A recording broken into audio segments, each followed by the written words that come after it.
Speaker, in 50 years of New Zealand television, Paul Hutchison was the warm-up guy for every live studio audience that was ever at Avalon Studio. With the way he invigorated that chamber in the House with that contribution, Igniting the Future was the name of the report he was referring to.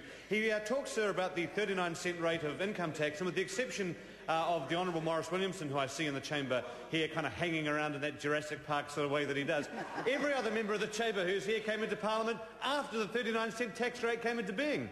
So if it was a massive disincentive to hard work, although that's always an oxymoron with the National Party, but if it was a disincentive to working hard, taking on a job where you had to pay tax and the highest rate, why did any of them come to Parliament if it was such a terrible thing for their labours in that particular respect? But sir, if this was a budget that was to be judged on spin and slogans and politics, then of course the budget gets a pass mark.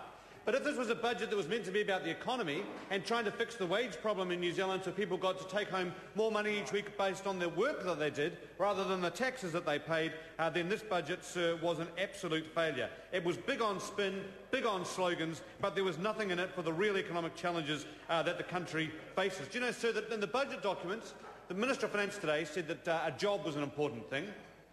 He should know, he's lost several of them. But one of the things about the budget documents, sir, is that unemployment will be twice as high in 5 years than when National Party took over in the first instance. In 5 years, unemployment will be twice as high as what the National Party inherited. And there was nothing in the budget at all that was going to address that matter. Of course, when they first became the government, they decided they'd have a jobs summit.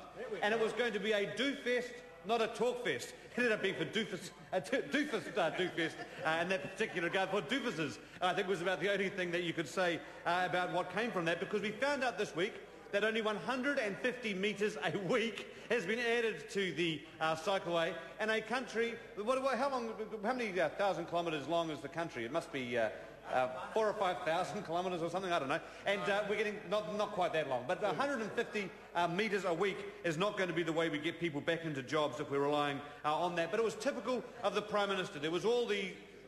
sorry? It'll be finished in the 23rd century, says David Cunliffe, and by that time this national government will certainly be a footnote in history. There'll be no one on the other side of the House still here and still in government at that particular point. This was a budget that under-delivered on all the key things the National Party said they were interested in. Sure, there were tax cuts, and they made some people happy by the size of the tax cuts. But what does it matter when you're borrowing all the money for those tax cuts? It might as well have been $2,000, $3,000, $4,000 a week of tax cuts if all we're going to do is borrow for it and not a plan to pay back any of that debt. And Tohina says it's irresponsible. He was the one, sir, who crashed the XT network on his BlackBerry cell phone so quickly to get to the website to find out what he was going to get from the tax cuts. That was his contribution. He couldn't wait to find out what he was going to get. But no ideas in any of the speeches opposite of how we get people back into jobs in this country, how we make sure that people who are at work get paid more in wages so they can take more money home each week. You know, if wages went up just by 50 cents an hour, people would earn more from that than from the tax cuts the National Party gave in the budget. 50 cents an hour. So most members of Parliament opposite would walk past 50 cents in the corridor if they saw it. They wouldn't even bother to collect it. They would think it was such a piddly amount. But in actual fact, sir, 50 cents an hour would deliver to working people far more that they could earn and to take home and raise their families with, sir. But what about the thing that happened after the budget? There was the great excitement of all the commentators, and I watched the budget coverage, and all the commentators were pretty happy about it. And do you know what they did? They were so pleased because they were getting a tax cut themselves, because for the third year in a row, people who earn over $100,000 in New Zealand got a tax cut. Third year in a row, people on over 100 grand got a tax cut. A huge amount of money sloshing around out of all the commentator classes and all the members of Parliament over there. So no wonder they were so happy about it, because it was all about them. And if there's one thing we know about the Prime Minister, he likes the show being all about him. So they were pretty pleased with that. But when people got to go through the budget and look at it, the opinion polls came back and they said 37% of people thought they'd be better off personally. 37%. So 63% of the country didn't think they were going to be better off as a result of the budget, because it didn't actually affect them in the way that it had been sold to them. They said... So Paul Quinn says that because you think your neighbour might be better off and you're not, that makes it okay. He really better come and sit on the Labour Party side of the House. He wants to sit on the Labour side of the House. That's how in tune he is with the philosophy of his own party. because when it came to the individual choice, when it came to personal responsibility about the budget, only 37% of people thought they were going to be better off, because the budget, sir, is all smoke and mirrors. Every dollar given away in tax cuts borrowed, which means someone else has to pay it back.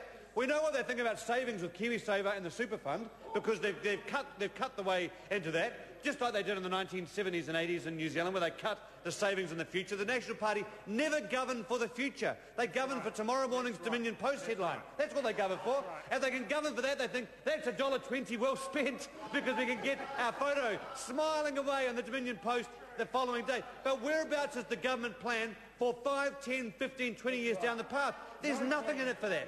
Not a single thing. Let me give members an example, and members opposite an example, because I laughed when I heard Paul Hutchison say that they were a progressive national government. They are progressive. There is nothing progressive about these people. They are reactionary on everything. You know, they put up tax on cigarettes the other day. Mr. Henry should listen to this. Taxes on cigarettes. They went up the other day, and there was the National Party initiative to charge more for tobacco. Do you know how long it took the National Party to decide that was a good idea? 10 years.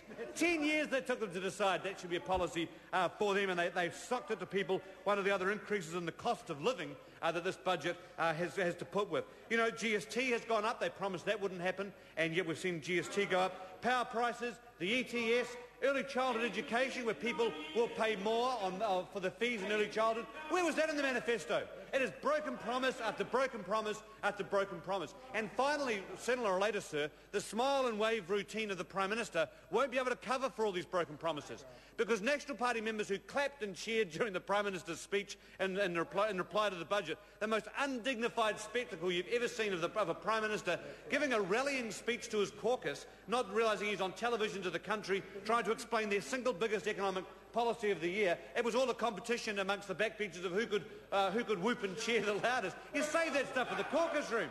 Save that for the caucus room. When you're the Prime Minister of New Zealand, you should be able to give a dignified speech about your economic record, but instead what it was just a whole bunch of corny one-liners. And the tragedy for national members is that they have to laugh and clap because they think corny jokes are funny. I mean, if you're trying to grease people up, fair enough. And there's one or two over there who I think are pretty good greasers. They'd know what to do. But the rest of them actually think those corny one-liners are funny. Meanwhile, sir, the interests of the country are left to one side.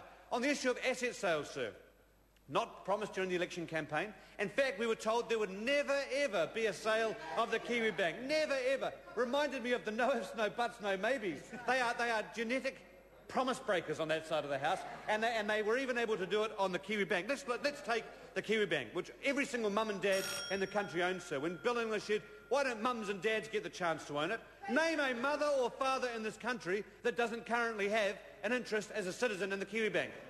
Who are they? Who are the mums and dads who don't currently own Kiwi Bank? Oh, there's silence over there now, because they know absolutely that these assets belong to the country. And they opposed the Kiwi Bank at the time because they are not progressive people. They always oppose new ideas. And how did the Kiwi Bank work? The government put up $80 million 8 years ago. Today there are 800,000 customers, and it is worth $800 million.